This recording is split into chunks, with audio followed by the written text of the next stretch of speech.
What's the worst mistake you ever made when texting someone? So, I know a girl, she's 15, and I'm not quite sure what she has, but I do know she's mentally challenged.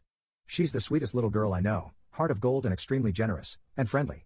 She's taken quite a liking to me, and her parents say she apparently doesn't stop talking about me at the dinner table, or whenever she gets the chance. I think she sees me the same way younger kids find high schoolers cool. She's recently taken an interest in building her own wardrobe. She didn't care much aside from preferring certain colors and prints, and her mother apparently bought most things for her, but she's begun to develop her own taste fashion-wise. That said, I have several pairs of baggy pants I usually default to for comfort, and she noticed. She expressed to her mother that she wanted her own pair, but she wanted it to look exactly like my pants specifically.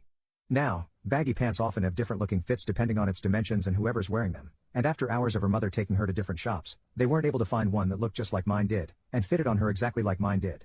Lisa decided to send me a message once they reached the last shop, and she told me what she was doing. I go, I'll help. Like the dumb F that I am. God, if I could just ask to turn back time, I would have tossed my phone and myself down a whale's colon in the hopes that would save me from the day's humiliation. But as we are all just men, I was powerless. She found one that looked quite similar to mine, and she tried it on. She then sent me a picture of herself smiling and wearing the pants, but she told me she was still upset as it doesn't look as good as when you wear it. Alright, that's lovely. She's trying to copy me, very sweet of her. Unfortunately, I was busy when she messaged me. Not too busy not to be able to check my phone every now and then, but I definitely couldn't be on my phone for too long. So, I took a look at the picture she sent and decided it wasn't baggy enough and she had pulled the pair far too high up her waist.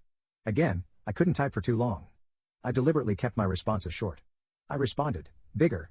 Pull it down a little too, waistband should be around your belly button, perfect, right? Wonderful advice from a guy she thinks is cool. But no, of course not. I placed my phone back into my pocket, happy with myself. I thought about wearing the pants that matched the color of what she had tried on when we meet again. But God is not merciful. In fact, God has forsaken us all. The second message never sent. Bigger, it's a single word and it sounds dry and uninterested. But surely sounding dry and uninterested in a conversation with a mentally stunted girl isn't too much of a sin, right? That wasn't my sin, unfortunately. And it's probably time I should mention Lisa is a black girl. Now, ladies and gentlemen, please open your keyboards and spot the letter B with me. It's on the lower right side, correct? Lovely.